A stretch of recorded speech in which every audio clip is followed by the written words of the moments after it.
Hello, and welcome to We Read It One Night, a podcast where two sisters gossip, grouse, and giggle over your favorite romance novels.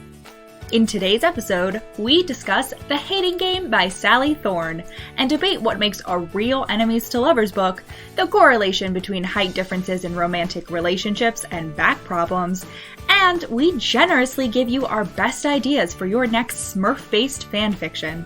Enjoy the show! Oh my God, we figured it out. So a longstanding discourse in our discussion about romance novels is what the fuck looking up underneath your eyelashes means and why that's like anything but weird and creepy. Well, and Rachel just did it accidentally and it was weird and creepy. It was not, there was nothing sexy about it. And I understand that I'm your sister, so nothing you do is going to be sexy, but it's not. I wouldn't recommend that when flirting at the local bar. I mean, it's like those like bear tips that I was telling you about. What? It was like what the to play. Fuck is a bear tip? A bear tip, like how to survive a bear. Oh, I don't know. I was picturing like a Q-tip, but like in the shape of a bear. That'd be kind of cute. Like a bear. Like, yeah, but you really want to put that in like your ear? I mean, there's anyone whose ear cavity is exactly shaped like a bear. Cavity. Yeah, it's bear cavity.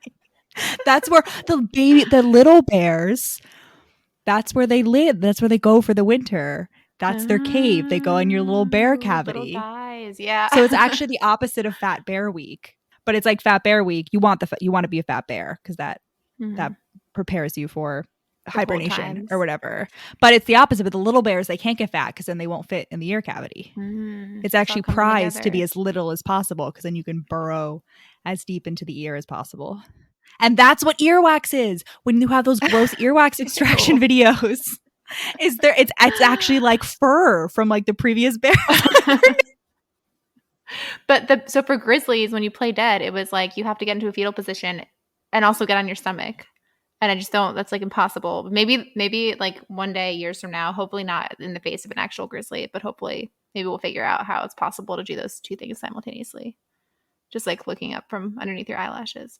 Maybe if you're like child's pose, I guess. But then your stomach like is still stating yourself before the bear.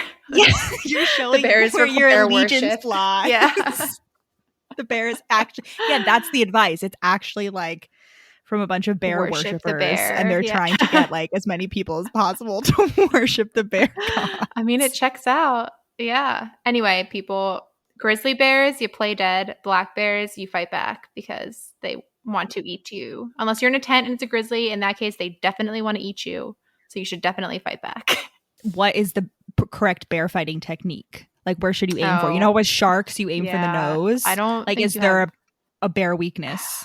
I don't know. I don't think they have any weaknesses, honestly. Like they're just so powerful. Everywhere you look it's just like sharp like teeth and claws. Draw a circle around yourself like in SpongeBob. Yeah, that's the only choice. Yeah, that's the only possibility. Bear. Yeah.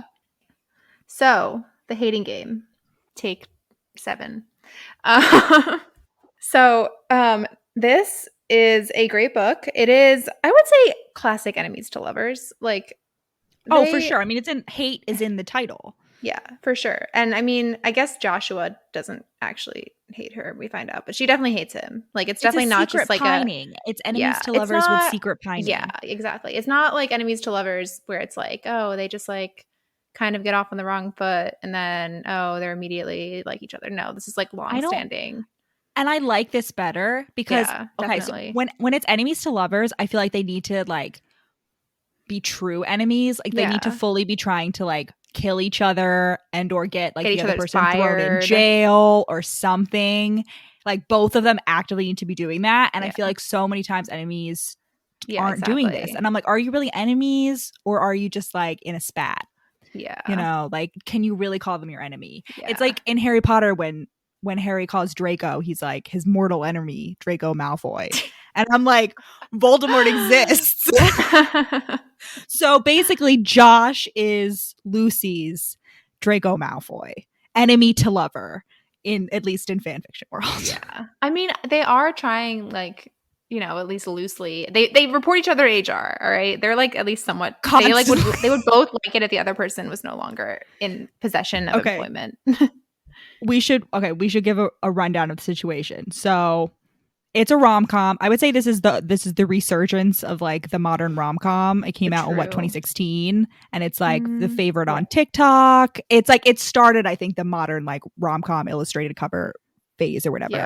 Yeah. It's incredibly unrealistic because it's about two assistants who work at a publishing house, and they're the assistants to the CEO, and the premise of the book is that they're fighting against each other for a promotion to vice president.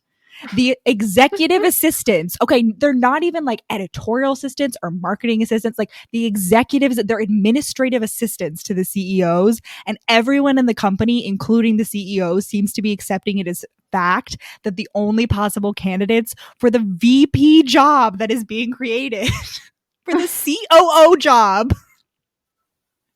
is these two people who are in their 20s and have never had. And I understand like the premise is that they're like, they basically run the company, like everybody reports to them, like they have other responsibilities, but like that's not how it works. Not even, and listen, I understand that I work in publishing, and so I'm like more nitpicky about this kind of stuff, but I don't think there's a single industry where an executive assistant would get promoted to the vice president position.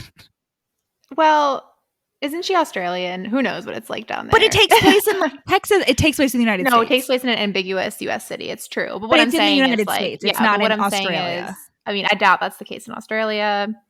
Any Australian listeners? Yeah, no, but whatever. I know, I've met with Australian publishing people virtually, and they don't seem to operate in this way either. But whatever, who knows? Whatever. I'll ask the next time I have a call. You got to suspend disbelief in one way or another. So they're both executive assistants. The companies have merged together, and they both got to keep their jobs when many people didn't.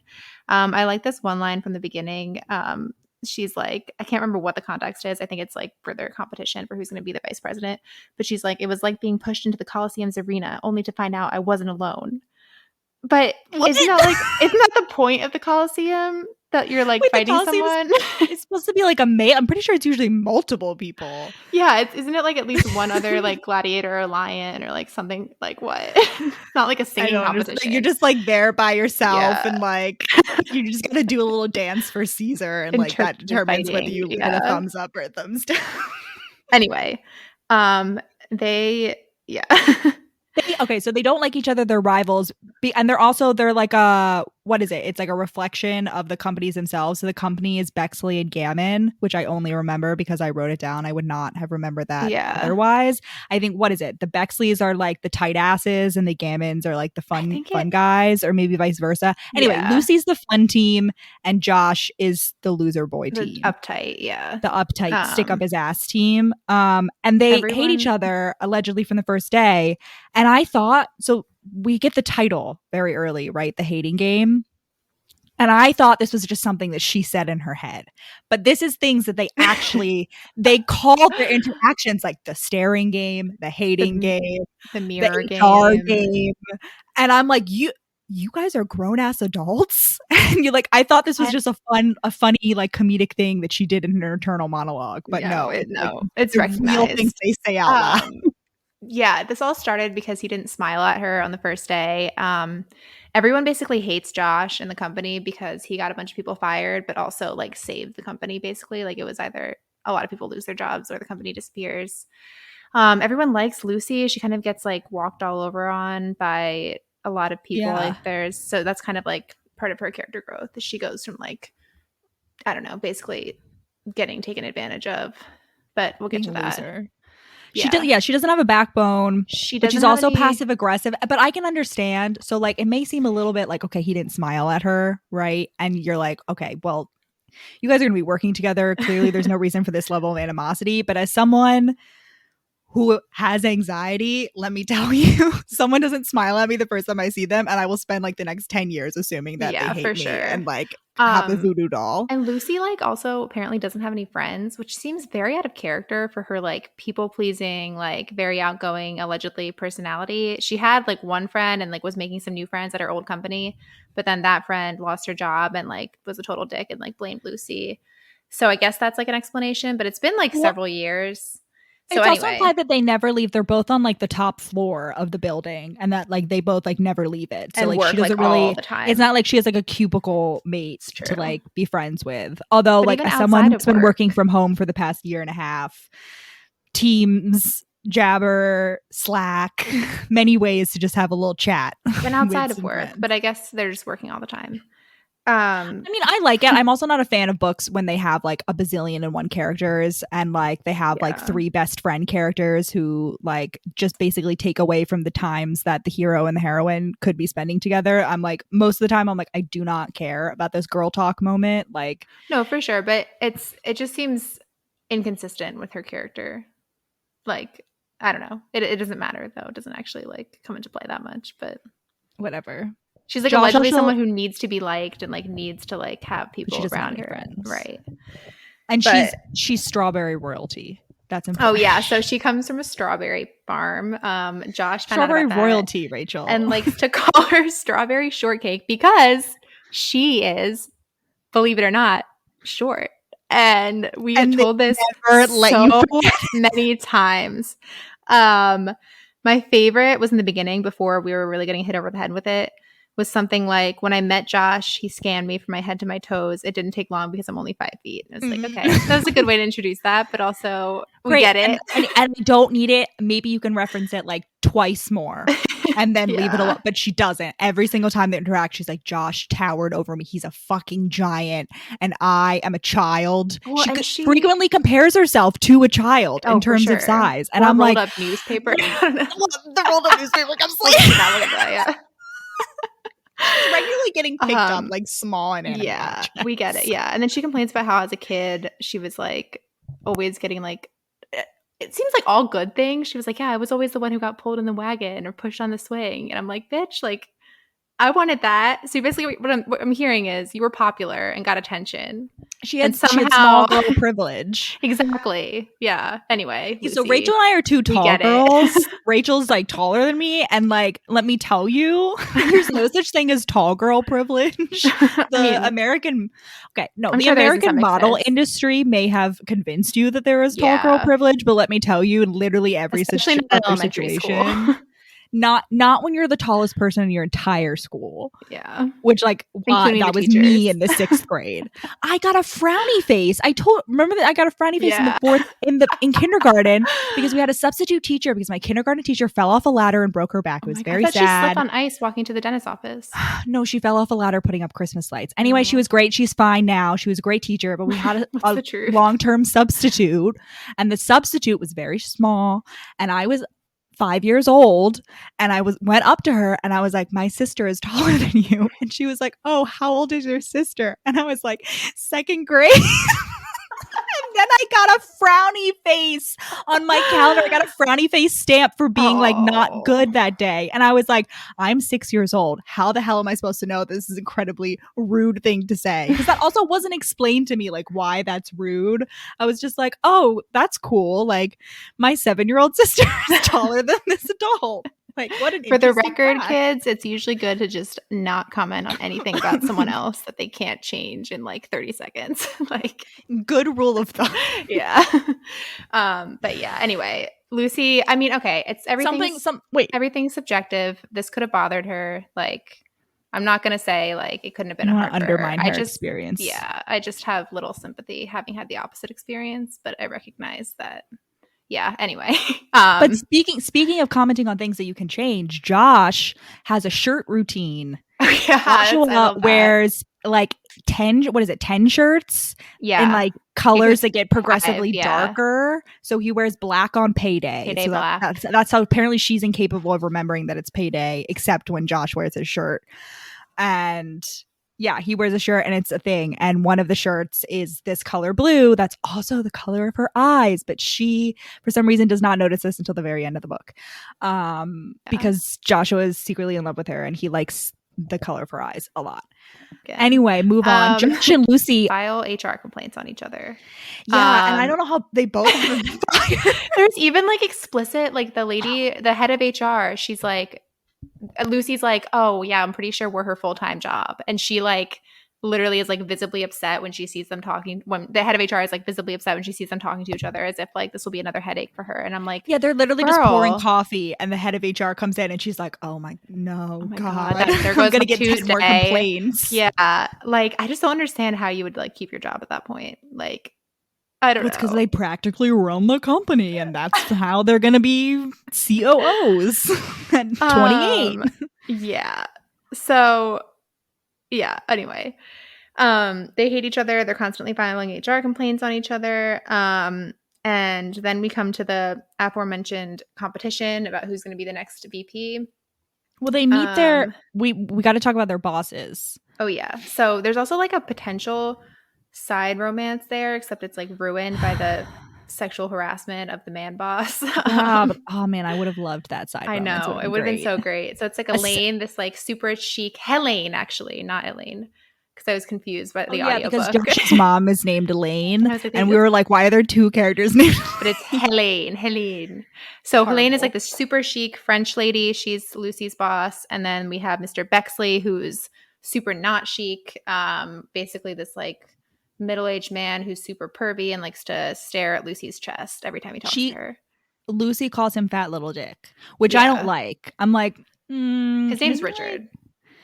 No, I understand the fun that's being made, but I personally do not he's a Mr. Tits pervert from Bridget Jones' Diary. Good, much better. Incredible. Yeah. He's Mr. Tits pervert. He does, in fact, in his introduction, look down her shirt. Yes, he does that all the time, and then Josh he does it all the time. Like, stand up for whatever. Well, yeah, no, he does it. We meet Mr. Tits pervert, and then like he looks down her shirt, he sexually harasses whatever, and then he goes back into his office, and Josh is like, "You should stand up to him, like you should." And I'm like, Joshua, I don't like that. Like again, she's an administrative assistant. Let me just emphasize this again that she's like at the assistant level, and this is the CEO.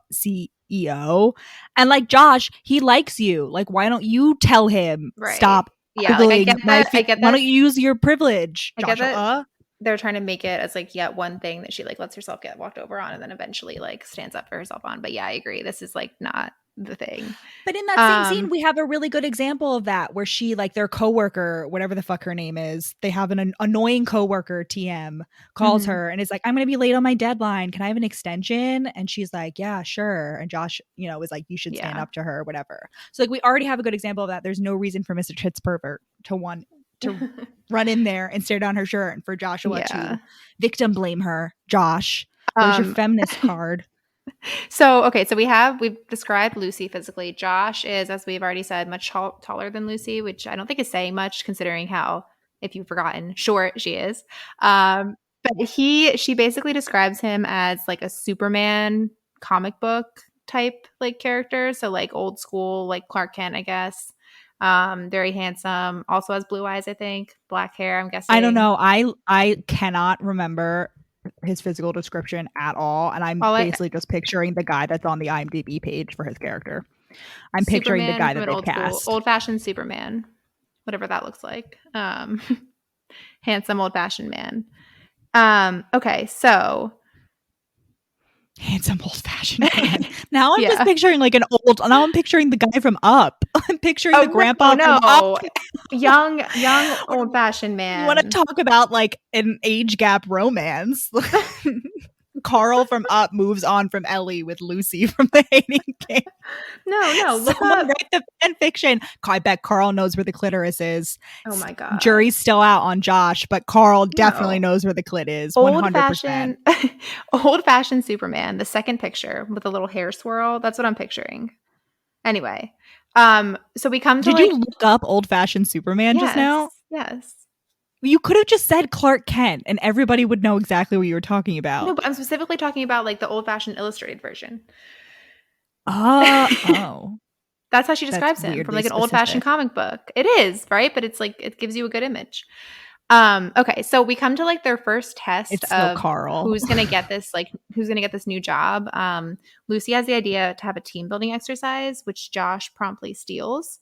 Is this before or after the Danny date? I think she comes up with the idea. I don't know. The timeline's out of order. Okay, There's a brief love triangle in here. Wait. Sort of. The dirty dream. Rachel, we forgot something very important. What? the dream. The Smurf collection. Okay, this is another critical part of Lucy's character. Very random, no real relevance to the plot, but we love it. Absolutely no relevance. It never comes in. He doesn't even get her. Oh, he does. No, she gets him one though. Lucy is super into Smurfs. Okay, she has a Smurf collection. She like is constantly ordering to her place of work collector's edition Smurfs, to the extent that the delivery man is like, "Oh, you have like the office delivery. Did you get what you wanted from your auction? Like, you have a new Smurf delivery." So this occurs, but she doesn't get it to her apartment for some reason. I guess because they're like expensive, like collector's edition Smurfs. So she doesn't want to. So leave she's it, like, I need them to be but like they're Smurfs, Lucy. She has like a whole like display cabinet. It's great. I think it's great.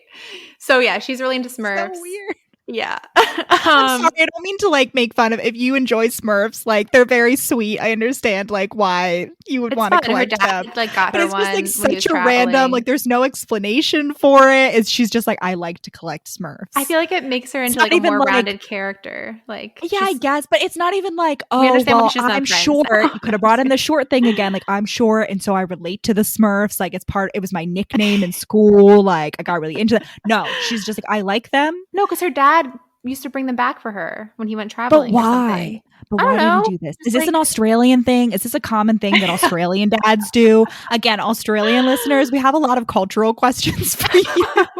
If you could write in and tell us. No, I'm picturing like she's like little. Her dad goes away and he like sees that at a gas station. He's like, this is cute. Like, I'll get this for my daughter. And then she's like, wow, this is awesome. I want to get like, maybe it's like mom Smurf. And she's like, let me get dad Smurf. And then she's like, well, they need neighbors. They need kids. They need a Smurf dog. I don't know. Do you think they just sit on the shelf, or do you think she like played with them as a kid? Like was it with me, like with my Barbie dolls and American Girl doll, where like Kit, the American Girl doll, was the benevolent dictator of like the Barbie and Bratz land and made them do like weird things? Does she make her Smurfs do weird things? I don't know. Is there some version of the hating game in which there's a parallel Smurf love story? Is what I'm asking. I want a completed Helene and Mr. Bexley, and then I want a parallel Smurf. 120K, only one bed, enemies to lovers, slow burn, fanfic in my inbox next week. Please. Only one Smurf mushroom house. Yeah. Only one mushroom. Is that what they live in? I think they live in mushrooms. I don't know. Anyway, she meets Danny. This is when they announce. At this point, they haven't even announced the competition. She meets Danny when they announce the VP competition. And she's like, oh, like I could have been friends with this guy, but Danny's leaving in a week. Yeah. And then she goes home and has a sexy dream about Joshua. About Josh. And naturally, her reaction to that is to come in like dressed like for the club tomorrow. Yeah, like a really short dress. It's a weird outfit description. Like I don't remember, but it's she's like wearing fishnet stockings with like to work with like little diamonds on them. And and like red high heels and red lipstick. And I'm like, listen, I'm all for dressing sexy and like feeling yourself, but you are in an office environment. This is not business casual in any way. Like her reaction to the sex dream is like, oh my God, like I can't believe like this is so awkward. So I just don't understand the connection between like feeling awkward about having a sex dream about your hated coworker and then coming in. I don't know. Whatever. It doesn't matter. Because she's not like, she doesn't wake up and she's like, oh, I hate Josh even more because he made me have this sex dream about him. Like, what a dick. Now he's inhabiting my private life as well. Right. I'm going to torture him the same way. She's just like, she wakes up and subconsciously she's just like, I'm feeling myself and everyone's going to know it. Yeah. So she comes in and Josh is like, oh, like you got a date? And she's like, yeah. And this like makes it up. And then he gets which her, is wonderful, like most relatable thing in this entire thing. Absolutely, immediately make up a date. He talks her into a corner by like getting her to like, he's like, where is it and what time? And she like stupidly answers instead of being like none of your business. And she's like, oh, 8 p.m. at this like sports bar. And he's like, oh, weird. I'm gonna be at that same sports bar too. Let me give you a ride. And she's like, fuck. So she like runs down, asks Danny out for that same night, and he's like, yes. So now she's stuck going on a date with Danny and getting a ride from Josh. Well, not stuck. She's not like stuck, kind of into Danny, but she's obviously not having sex dreams about him. Right. But let me like let me paint the picture of what's going on in Joshua's mind at this time, because we find out later, but I think it's important to say now. His whole plan is like, well, clearly it's a fake date because I'm not an idiot. Like, she's clearly making this up. Mm-hmm. So what's going to happen is she's going to go to the bar and I'm going to be waiting for her. And we're not going to communicate about this in any way, but this will end with us making out and confessing our love together. That's his whole game plan. Not like the total, because if someone makes up a fake date, you're not going to show up to the place alone and admit that you were lying. Right. Like, you are obviously either just going to call out sick or get a fake date. Like, everyone knows this is how this works, Joshua. Right. Like, she's not gonna admit that it was fake.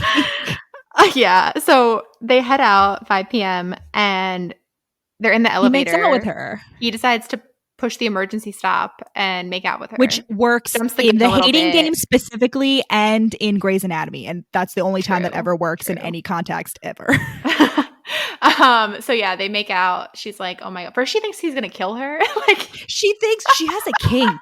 She has a strength. Lucy had the potential to be so much kinkier than it ended up being. There was a lot of missed opportunities for some like suffocation. What is it? Asphyxiation play? Is that what it's called? Asphyxiation. Yeah. Yes, for some, because she's like, Josh is gonna strangle me later on, and when there's a scene when they're in bed together, and she's like, I'm considering strangling him, and like she's like, and I know that he knows that I'm considering strangling him, and they're both into it. I'm just saying there is a missed opportunity for some kink in this book. That's also what enemies to lovers need. Enemies to lovers books will always be better if they have a little bit of kink, because if someone's your enemy, there's always going to be a little bit of violence. You know what I mean? As long as it's consensual, I don't see why we as the reader can't enjoy the kink as well. Yep.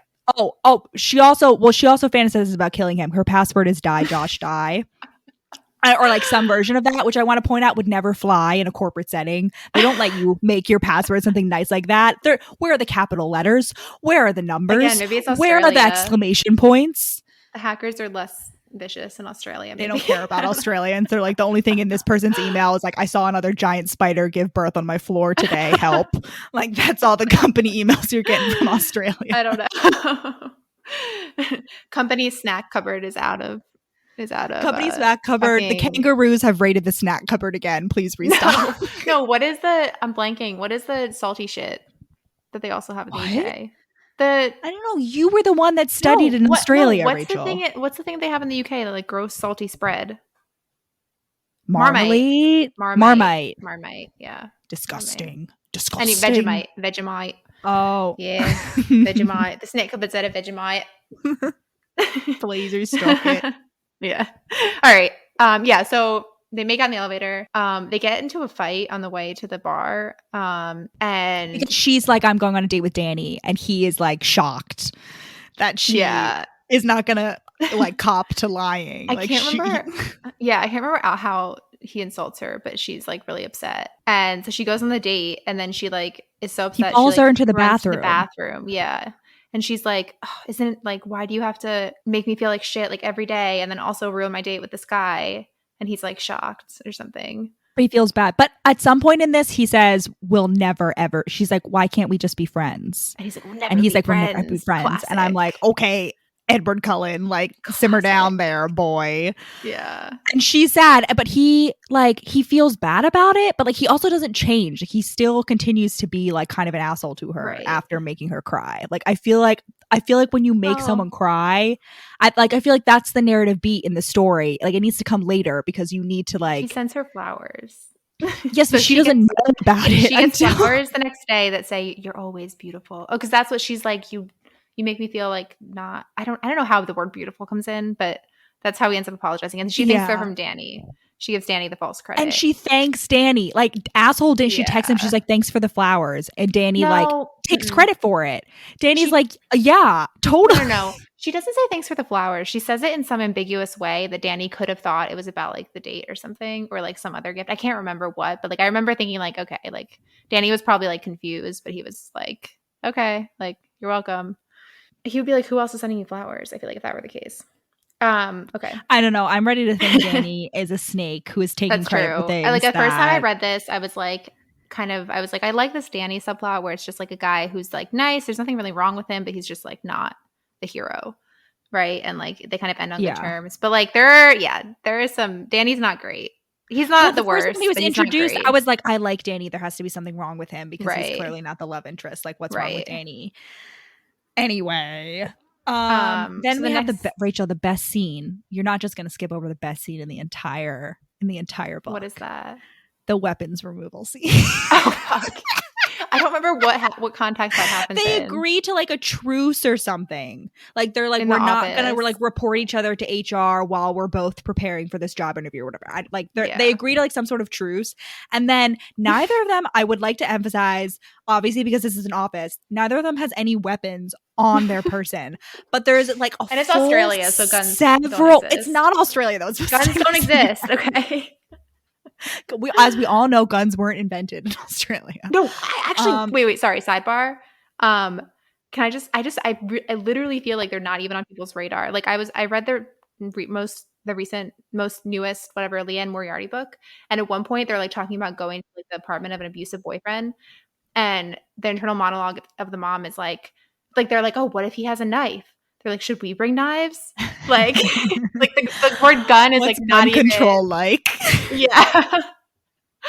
Okay. Well, but it's also like I feel like a lot of times when British authors are writing, or just like authors in other countries are writing about American characters, like there's always like casual gun usage. Maybe. Like they just assume that, like, for example, 50 Shades of Grey, which let us know if you want to do an episode on the 50 Shades of Grey trilogy. Like there's multiple times in which characters just like very easily get a gun. Like a character like gets out of like a psychiatric facility, and the next day she has a hidden carry permit in Washington State. And like E.L. James is British. So I just feel like it's like a very common thing for like people in other countries. And I mean, not that they're totally wrong. It is absurdly easy to get a gun in this country. But like they seem to think that like every American like has a holster attached to their jeans at all times. I was casually asked if I had a carry permit by another DoorDasher the other day. Anyway. So we've established there's no real weapons. However, they still go on for like what seems like to be at least like a solid 2 minutes of like imaginarily removing weapons from their holsters, and like, you know, in like a cowboy like movie guns, or action movie, knives. Like from like inside your sock, like behind your like, you know, belt. Like, and listen, I love that scene. One of the best scenes in cinema ever is the scene in Pirates of the Caribbean 3 where Keira Knightley, playing Elizabeth Swann, is just like takes 20 like guns and knives at like the beginning of the movie. Classic. I love that scene. Very weird when you don't have actual weapons. And again, a missed opportunity for kink. I'm not sure exactly, because they're in the office, how that would be incorporated, but clearly they're into weapons. Clearly they're into violence. Clearly that is in the top of their psyche, because they both immediately are like, yes, I know what's going on here. We're doing a fake weapon removal scene. Yep. Why aren't handcuffs, whips, strawberries? Why don't we even get any food play? Yeah. Why isn't there like a strawberry scene in which he's like feeding her straw? Like there's some whipped cream involved. I'm just saying there is a lot of missed opportunities in this book. A strawberry allergy, Josh dies, violent. Yeah. Oh, there's a great scene. Listen, there's a great scene in this Kindle Unlimited Dragon Shifter book in which that I read, in which the heroine is allergic to strawberries, and the hero eats like a salad with a strawberry vinaigrette and then kisses her, and he doesn't know that she's allergic to strawberries, and she doesn't know it's a strawberry vinaigrette. And then her like face swells up, and obviously there's like a beautiful sickbed scene in which he races her to the hospital in his dragon form. And they have hospitals in the dragon books. Wow. Yes, it's a completely normal world, except that there are some people who can turn into animals. I love that. Oh my god, it's like wonderful. Animorphs. Are the aliens? No. They're more like the Twilight werewolves, in which they can just like do it at will. Yeah. Well, that's what anyway. Is. Yeah. You could have incorporated a strawberry. What great narrative tension between Lucy and her parents who run the strawberry farm if Lucy were allergic to strawberries. Oh man. Like, because she doesn't want to take over the farm, right? Her parents are kind of like, oh, like why don't you like take over the farm? I don't think so. I never got that. I feel like she has a great relationship with her parents. I feel like the only tension there is like, why don't you visit us more? Like, why are you so far away? That's true. I don't know. I think we could have gotten a little spice in there. Yeah. Like, oh. Well, also her dad refuses to remember Josh's name. There's enough tension between Josh and his family for both of them. That's true. Josh's family is the worst. We'll get into the worst. Yeah. Okay. So next up after weapons removal is paintball. It's like an employee building. They make the fucking employees pay for their own paintball outing during work hours, which is bullshit in my opinion. Like, are you kidding me? If you're gonna make me go paintballing with my coworkers, like, I don't know. You tell me. Is this like a normal thing? That's the whole thing. Is Lucy's like, let's do a team bonding activity, and then Josh steals it. And then Josh is like, yes, let's do a team bonding activity, but instead of your dumb like trust fall retreat, let's do paintballing. And he's like, the way that it's explained why it's a better idea is because he's like, it'll pay for itself because people will like want to pay money to paintball their coworkers. Which, like, sure, to an extent, I still wouldn't pay $20 for it. Well, but would you rather be working in the office or paintballing, even if it is $20? I feel like it's just like shitty on the company. I just feel like I should be being paid to paintball. I guess. Well, here's the thing. I guess because it's a full work day, I'm still getting paid. I just have to pay $20. Right. So maybe I would do that. Yeah, it's not that bad, I guess. But also, paintballing seems miserable and scary for me. Yeah, I would totally be very agree. sad. I would it's not like enjoy tag, paintballing. but like 10 times worse. I used to get such with bad anxiety bruises. from tag. As two borderline anemics, let me tell you, things that involve easily bruising activities, hard pass. Not a good plan for us. Yeah. Anyway, they go paintballing. There's this whole scene where like they protect each other, kind of like Josh. Yeah. They're like on the same team. They like Josh dives in front of her, and then like she dives. Maybe it's just Josh. I don't remember. He gets a lot of bruises. Immediately after, Lucy starts vomiting. She's sick for whatever reason. But before this, we do have a very nice pro sunscreen like vibe in the scenes going in front of it. She's constantly like, I have to put on sunscreen. Australian shit. Like, makes sense. You don't want skin cancer, Lucy. So I appreciate that Sally Thorne sort of like snuck in that. You get Danny's silvery blonde skin. It's so weird. It's a weird description. That's when the sunscreen is introduced. Yeah. Is she's like, oh, he probably sunscreens up a lot. And I'm like, well, he should if his skin looks like whatever the fuck silvery blonde skin looks like. So Lucy gets sick. She like barely makes it back on the bus. Josh like kind of offers to come back and get her, but like she would have had to wait. I don't know.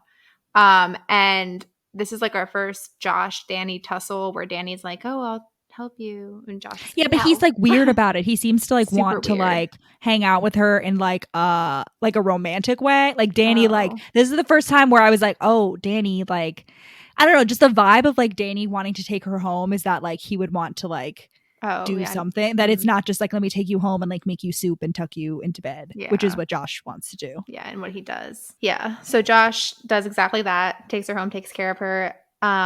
For some reason, she's still wearing a bra to bed. I want to point this out. This woman is sick. She's vomiting. She's sleeping for 24 hours straight. And for some reason, she still has a bra on. It doesn't make any sense. Because Josh, she like doesn't think to take it off, and Josh isn't going to do it. Although he does like change her at one point, I'm pretty sure. Like she's like, oh, I'm in different clothes. He changes their sheets. He calls over who we find out is his doctor brother. What is his name? I don't know. Patrick. I found it out. I have to write down the names, otherwise I'm not. But this is the scene, Rachel, you skip right before this. She considers strangling him. She's constantly doing that. I looked at his throat. So the only other hint we've gotten of this is Mr. Bexley, Josh's like kind of dick asshole boss, calling him Dr. Josh. And Lucy's like, oh, I'm assuming he does that because Josh is so uptight and like competent. And like competent. Yeah. He's smart, whatever. It kind of seemed to me like he's trying to get under his skin, like being, teasing him. And so we finally get a little bit of explanation from this when his brother comes over, who his brother is a doctor. And so are his parents. So everybody in Josh's family is a doctor besides Josh, which I can relate to a lot because all of you losers are in STEM and I am in publishing, just like Josh. I'm not in STEM anymore. All of you losers are getting grad degrees as well. Yeah, but it's like, whatever. Yeah. And this is the first hint we get that there's some kind of family drama going on with Josh. Lucy overhears the conversation where his brother's like, why haven't you RSVP'd to the wedding? Mindy is stressed as hell thinking there's some sort of family feud happening. Mindy being the brother's fiance. And I'm like, no shit, Mindy. Of course there is. You started it. I don't know if we should make the big reveal now or later. No, I feel like we gotta bring it in. What's horrible anyway, basically, the fact that Josh hasn't entirely cut out every single person in his terrible family is shocking to me. Indeed. Like, I was like, Josh, yeah, like 10-year no contact with them, right. And then you can like reassess after. And basically, somehow I can't remember if it's Josh volunteering her or like Lucy volunteering. Lucy she does it because to thank him for taking care of her, because he like stays at her apartment the whole weekend and like she's vomiting and he like is cleaning her up and like making sure she doesn't die with this whatever mysterious illness she has. Yeah, and they have like a nice conversation about the strawberry farm.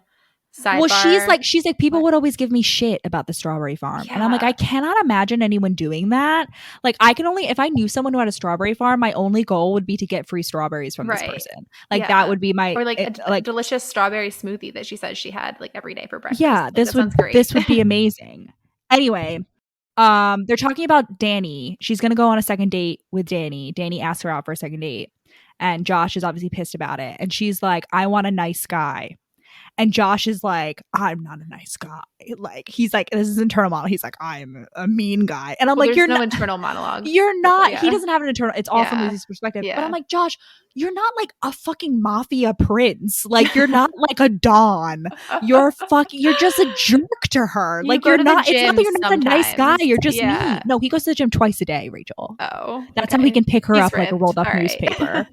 Anyway, yeah, so we get that. They leave. He leaves on bad terms there. She somehow manages to offend him. They make out. They make out in the closet. They make out in the closet, and Josh is like, go on your date with Danny. She tries to make out with him again, and Josh is like, we can't make out again. You have to go on your date with Danny, and then you have to kiss him. And if you find out that I'm a better kisser than Danny, you have to come and tell me that nobody kisses. Because Danny picked her up after the day she was sick and then like walked her up into her office and was kind of like trying to lord it over Josh or whatever.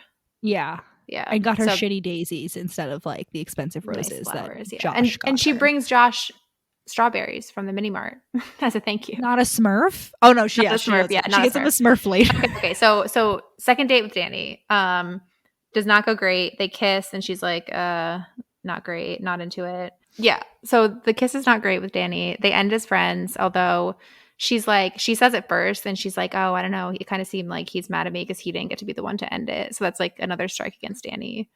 And she immediately drives over to Josh's apartment and has like a crisis of, I don't know, deciding what to do. Is walking up and down his street. He's like walking outside as well. Well, he like texts her. He's like, "Where are you?" And then he picks her up and carries her inside like a rolled. He walks into his building with me under his arm like a rolled up newspaper. And she's not flopping around. I guess she's so small. His arms are like tree trunk. Great ab strength. Like. I just don't understand. And later, at one point, he carries her like a football. Like, she's constantly being carried like an inanimate object. And she's not like, there's no descriptions of her flopping around. I just don't understand. How do you carry someone like a rolled up newspaper? Abs of steel. She's just like under her arm. She's under his, he's got her like under her stomach. And she's just like in streamlined position. Like, she's doing breaststroke through the air. She's helping him. She's helping Josh move forward. Oh my God. Okay, so we get to Josh's apartment, which is nice. He has an origami bird that she like made and threw at him or something at one point, and a Post-it note that she kissed on his fridge, which are two things that could easily be creepy or sweet depending on how into the guy we are as like the reader or as the hero. I'm okay with it. I'm okay with it. I think the kissed up newspaper is specifically from the Fishnets day. She puts on her red lipstick and she does it twice. She puts on red lipstick. That's just like her thing. She puts it on and then she blots it and then she puts on lipstick again. And so he saved it from the red lipstick day. It's cute. It's cute, but only because we like him. Otherwise, it'd be creepy. She's not letting out, when she sees this, she's not letting out a nervous whinny. Oh my God. It's described. She's constantly letting out weird animal sounds. He also hands her a mug of tea and she, quote, holds it like a weapon, which I don't understand. I mean, like, I guess if you're just ready, where you have it in both hands, you're ready to toss it. Right. And it's a hot tea. You're ready to toss it in his face, give him some third-degree burns, and then run. Yeah. I mean, I feel like tea would be a pretty good weapon. If you throw it in someone's face, you could easily blind them. That's true. No, for sure. I guess that makes sense. Yeah. I was picturing like a gun or like there's the American in me, I guess. Oh, you silly American. Get that concealed weapons permit away, Rachel. Yeah. Okay. So they have some like heart to heart about how when he was a kid and he and his brother would get Easter eggs, he would like save his, and that's why they can't sleep together or something. He likes delayed gratification. Another kink. Another opportunity for kink that is steamrolled over. For sure. Horrible. Anyway, they just make out. Yeah, they make out. She asks him the number of times throughout this book that Lucy asks Josh explicitly why he's so upset about his brother's wedding. She gives him ample opportunity to explain, and he just doesn't. He doesn't. So absurd.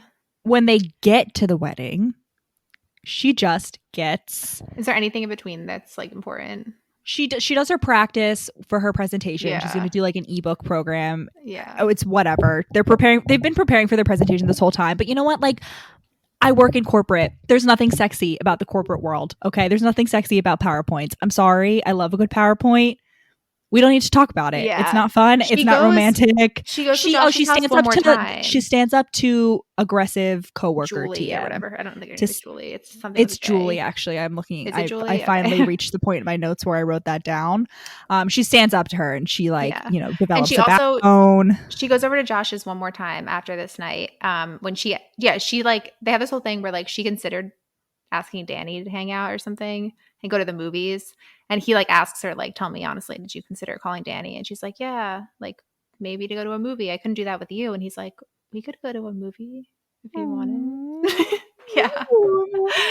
And then he looks at her from underneath his eyelashes, his serial killer eyes, which is something that's constantly being oh yes, serial killer eyes. More violence and death. Yeah, I like it's described like his pupils grow really large, which is like a thing, I guess. Like when you look at someone that you're attracted to, your pupils grow larger. But I'm just imagining that he's like a cat or a snake, and like the pupils just this whole eye. He's looking at her like, I'm literally gonna kill you right now, and she's serial killer eyes.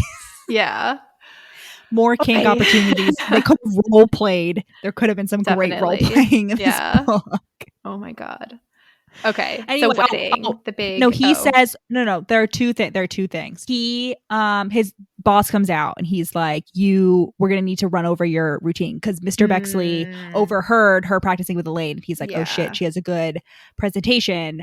Josh, we should practice. And Josh is like, I don't need help to beat her. Yeah.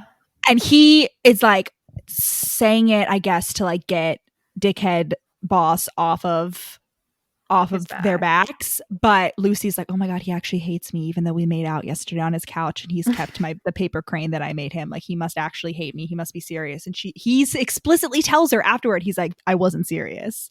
And she's like, no, he is.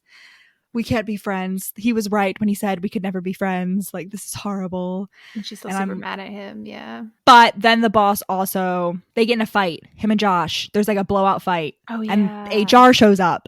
And Elaine shows up. And Lucy's like, what's going on? And then like he comes out and he's like ready to go to the wedding. And she's like, what happened? And he's like, none of your business, bitch.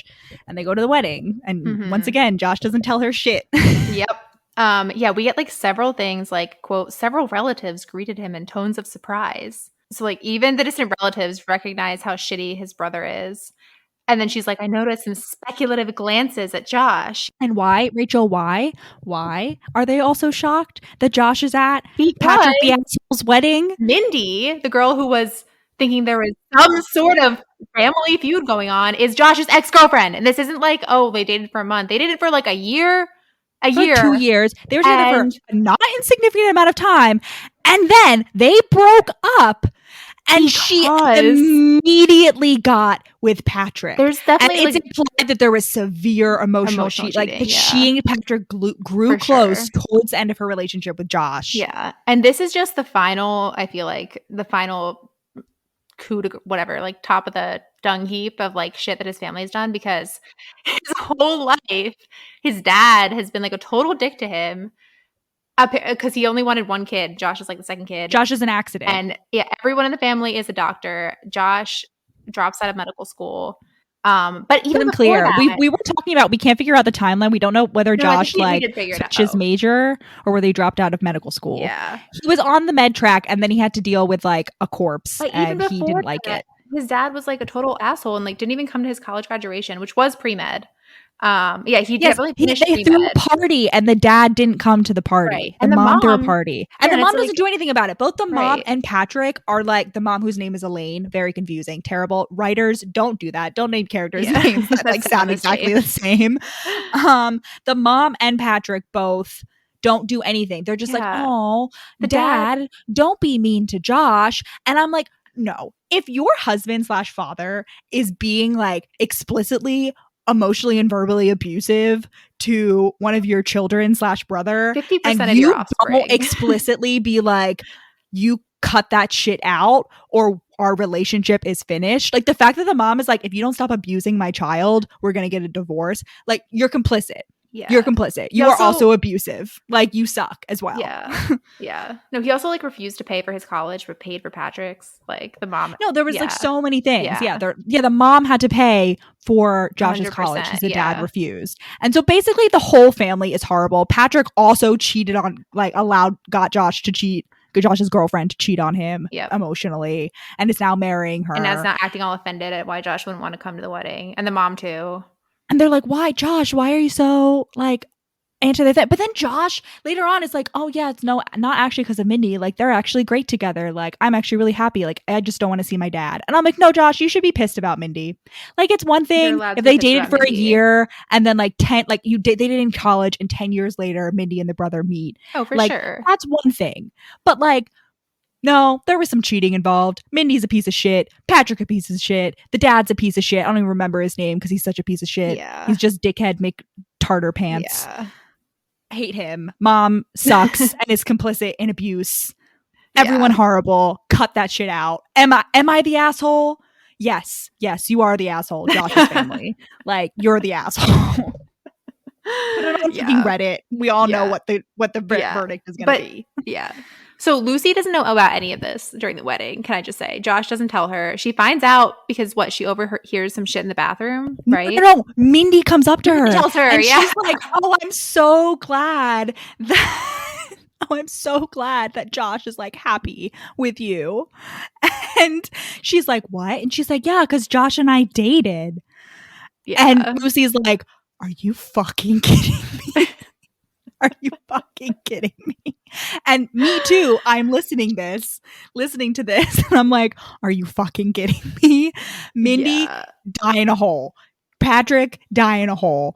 Josh, get some therapy, and then be a better communicator and live outside the Strawberry Dynasty. Yeah. Yes, the Strawberry Smurf Dynasty. Yeah. It's just like so ridiculous. Yeah. I hate it. I hate Mindy. I hate the one thing. Yeah, the Mindy thing is terrible. It's not as unforgivable as the whole like dad just being abusive his entire life. But the other thing, there is something of an implication that like when Mindy and Josh finally broke up and she like turned to Patrick for consolation, Josh had been like distant for a while, and that was right at the same time that he met Lucy. No. So here's the timeline, right?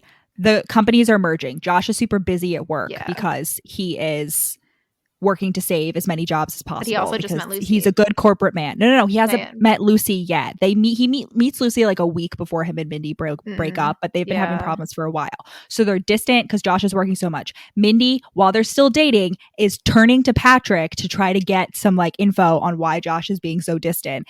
This is when the emotional cheating starts. Then Josh meets Lucy, and like a week later, Mindy dumps him. Josh is blameless in this situation. I will not allow any. For sure. Listen, no, you're right. There's a lot of Josh slander that can be thrown about with this book. This is not one of those situations. Yeah. I will not tolerate any Josh slander. Yeah, it's just ridiculous. This situation. Yeah. So Josh is a victim. Yeah, definitely. And he hasn't talked to his dad in 5 years at this point. And Lucy at one point is like, yeah, because since the keep party. It going, Josh. Don't talk to him. Yeah, at one point Lucy is like, so him not turning up at a party because he didn't show up for his graduation party means that you haven't talked to your father properly for 5 years. You've got to see it's hurting your mom. She's got permanently sparkly eyes from trying not to cry. Yeah. I'm like, well, bitch, like. This is the mom deserves your mom. You deserve to be hurt for allowing your husband to hurt your child for like over 2 decades. Yeah. Like you deserve everything that comes. You all need to go to family therapy. You need to get a divorce from your shitty, emotionally abusive husband. Seems like Josh is like on that road. He's like, I stopped making any kind of effort to engage with him, and it was like the biggest source of stress in my life was removed. I stopped. I thought, well, when he wants to be a father to me, he'll make the move. And it's like, good. Like you're good, Josh. We don't need Lucy. Lucy does eventually like come around and yell at him, basically. One more time, what's the key takeaway from this book? Josh's family sucks. Yes. Anyway. So when Lucy finds this out, she's like super upset. She wants to leave. Understandably. And take the bus back. She has like a heart-to-heart with the mom, Elaine, who's like, oh, Josh, like, is totally in love with you. And it's like, okay, I wish I cared about your opinion, lady. If only you loved your son as much. Right. Elaine. Right. If only you weren't such a bitch. Anyway, they go back and they have sex again. Oh, yeah, they've already had sex, by the way, before the wedding. I'm pretty sure. No, because they... No, maybe not. They go straight to the wedding. Before the wedding, and she falls asleep. It's true. This is the first time. They have hot sex, and then they wake up and they have super hot shower sex. Yeah. I am so into this shower sex scene. Yeah. It is great. They have a rain, what's it called? The rain shower head, the great one, the overhead one, and it's gentle, and he's like behind her. And like I'm also just like a very big fan of scenes in which like the guy is like doing stuff from behind, like they're like back to chest, and he's like fingering her, and it's like I'm like, ooh, yes, this is what I've been waiting for. Just throw some handcuffs in there, and it would have been chef's kiss. Throw some asphyxiation. He could choke her from behind while fingering her, and it would be the perfect culmination to their sexual arc. Speaking of things that don't seem physically possible, though, at one point during that scene, they're like kissing, quote, nose to nose. And I don't get that. I guess if she has like really good neck flexibility. But it also doesn't make sense because it's implied that he has to bend over quite a lot. Basically, like while they love each other emotionally, physically, I think this relationship is going to be very unhealthy because it's going to involve neck problems for Lucy and back problems for Josh because they're constantly having to like fully bend in order to do anything with their faces. Well, he can just scoop her up like a rolled up newspaper. That's true. He just picks her up like a football and the problems. Yeah. He makes out with a newspaper. Josh was very into the comic section of the Sunday paper. Yeah. And, like he's internalized that. There were Smurf comics. Rachel, it's all coming together. There were Smurf comics in the Sunday paper. And so she's the Smurf in his life. It's all coming together. He's carrying her like a newspaper because he had some sort of newspaper fetish. That's why he works in publishing. Fuck. It's all coming together. Conspiracy unlocked. Do. Okay. So the next morning, there's supposed to be a family brunch after the shower sex that Lucy forces him to go to. Yes. Before that, they have like an interaction with the quote elegantly groomed receptionist, and this is like a very, I feel like, Twilight moment for me because the receptionist is like ignoring Lucy, like willfully ignoring my presence, and then she's like, or maybe she's just dazzled by Josh, but Josh only has eyes for Lucy, of course. So they show up to brunch. The family didn't save them a seat. They didn't get a table big enough, so they have to like awkwardly scramble and get seats. Yeah, but like come on. There's a quote that I think Lucy's like, if I had whiskers they would be twitching. Cat moment. I don't know what that's in reference to, but lots of cat shit. Yeah. Mindy is eating a grapefruit, which to me is a huge red flag. The Parent Trap and personal experience has taught me not to trust people who enjoy grapefruit, especially not at breakfast. So yeah, just another mark against Mindy. Horrible. And then we have a scene. The dad is being an asshole once again. The rest of the family is not standing up to him in any meaningful way. Once again, Lucy finally stands up to him. And I like this because this is a scene that happens often, right? Because a lot of times in romance, like one of the core wounds is like a shitty parent. And like there's a scene at the end in which like a lot of the times the way it goes is that like they're together and she's like, I wanted to say something, but like he like needed to do this himself. And then he like the other character, the one with the shitty parent, doesn't end up actually like putting the dad in the place. And I, at that point, almost always like pause the audiobook or close the ebook and then just like interact and like reenact the whole like situation and how I would do it. And I'm like, this is how it should have been done. But normally like there isn't like a full like smackdown scene. They're just like, the like healing is like, oh, well, I didn't rise to their bait and I walked away and like now I'm better than them and we can move forward with our relationship. no, not so here. Sally Thorne knows what the people, and by the people I mean me, want. And she has Lucy put shitty dad in his place. Unfortunately, Lucy does not put Patrick and mom in their place, but you can't win everything. Yeah. Shitty dad gets put in his place. Excellent. Definitely. Yeah. No, she definitely she's like, you can't completely neglect him and then trash his choices, which is the closest any of them ever come to calling him out on his years of emotional bullshit. Him being like, why would you throw away pre-med after he didn't pay for it, but paid for his others? I'm not saying parents always have to pay for their kids' college, but like, you don't just get to show blatant favoritism of only paying for one kid. Yeah. Anyway, bullshit. And like explicitly being like, I'm not paying for second kid because I think second kid is a fuck up. Right. Just because I don't like him. Just because he's an accident. And just I because didn't want a second kid. Exactly. Elaine, afterwards, another cat moment. She's like, thanks for defending him like that, like a rabbit lioness. Or something like that. I don't know where that. I wrote that down though. And I'm just like you should have defended him all these years, Elaine. So after the brunch smackdown, they go home, and we find out that both Josh painted his room robin's egg blue the day he met Lucy, which would have been before he broke up with Mindy. Just saying. Anyway, Josh is. But it's implied that it's like subconsciously that he's like, oh, I just really liked that color blue. Yeah. And we also find out that Josh has quit his job, and that's what the fight with Mr. Bexley is about. He removed himself from the competition because he didn't want it to get in the way of his and Lucy's budding relationship.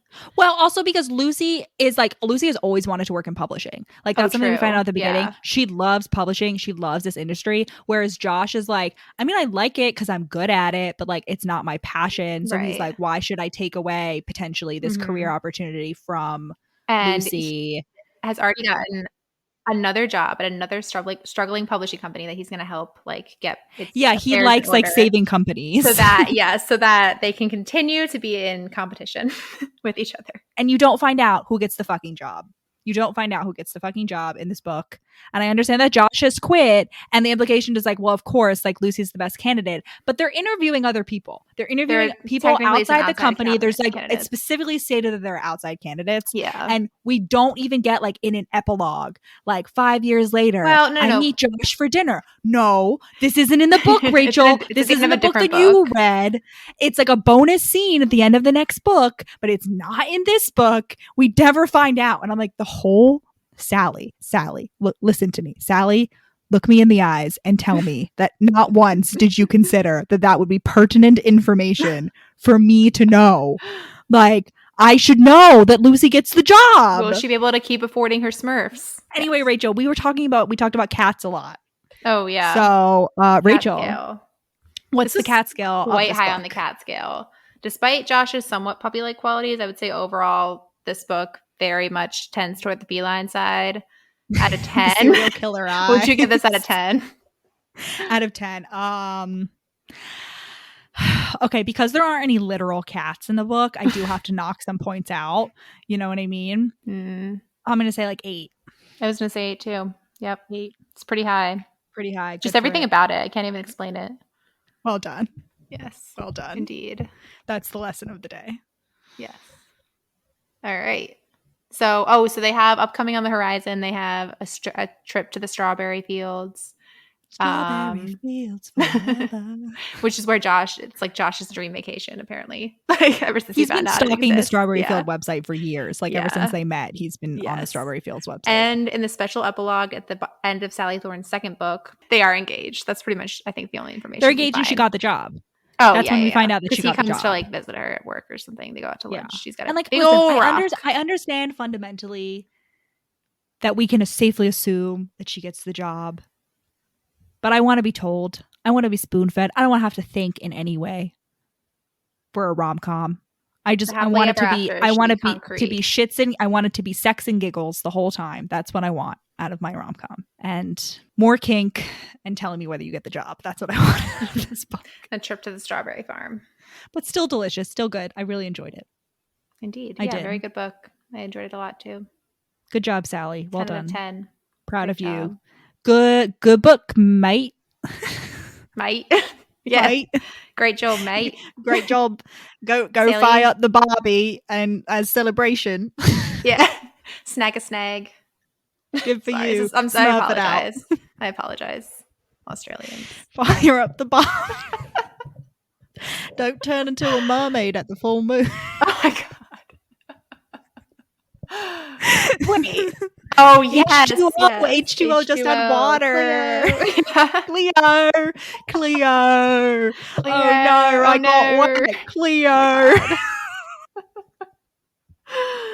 Sally Thorne, your next book should be a mermaid book. That's on me. You can just take that idea. On me. 100%. On us. Next book should be a mermaid, an enemies to lovers mermaid book about basically just the hating game, but mermaids. Yes. I would buy it immediately. Mermaid Smurfs. No, I mean, it's part of, you add that. Oh my god. To the list. No. Enemies to lovers. Enemies to lovers. One of them's a Smurf. One of them's a mermaid. And it's rival mythical creatures. Yeah, I mean, I don't know why, but it just seems like obvious they would be enemies. The Smurfs cannot swim. Despite being blue, they definitely cannot swim. Maybe they can like float. They're like the stellar sea cow. No, they can't because they're so top heavy. Because the hats they float and their big noses make them so top heavy. And so their natural enemy is the water, and therefore they used to be sea creatures, but they were forced to leave because of. Do you know about the stellar sea cow? What? Sea cow, these giant manatee-like things that used to float, I think, in like the Indian Ocean, and they were so like full of blubber that they could only float. Wait, no, and then it was like by Alaska. Was it by Alaska? And they would be hunted. They would be hunted by the Inuits for their blubber, right? And they were just so dumb that they couldn't die because they were so fat. No, you told me about hunted them. to extinction. Yes, but it was because they were so easily to be hunted. That almost happened to the Smurfs. And the mermaids were the ones doing the hunting. No. It's all a misunderstanding. In the Smurfs legend, the mermaids were the one doing the hunting and that force that like chased them from the ocean. But actually, the mermaids were trying to save them. There was a big misunderstanding. Yeah. And the star-crossed lovers have to bring the allies back together. Yes. To take on the humans. Fuck. Anyone who wants to write that story, I give you permission to write it, please, and then send it to me. Please send me Smurf mermaid fan art at Lucy Hale or whatever the fuck the guy's name is that's playing Josh in the movie. I want that fan art. Take your pick. Josh can be the Smurf. Lucy can be the mermaid. I don't care. I just want a Smurf and a mermaid. Excellent. Good. Well done. All right. With that call to action. Where can they find us, Rachel? You can follow us on Instagram and like us on Facebook at We Read It One Night, or follow us on Twitter at We Read It Podcast. You can also email us at wereaditonenight@gmail.com. And if you would subscribe, follow, and leave us a review wherever you're listening to this podcast, preferably 5 stars, that would really help us out in reaching more people and bringing more folks into the romance fam. And if you leave the name of a book or a movie that you want us to cover in future episodes in your review, you will get added to our magical mystical Excel sheet where we look to for future episodes. So you can help contribute in making this podcast even better.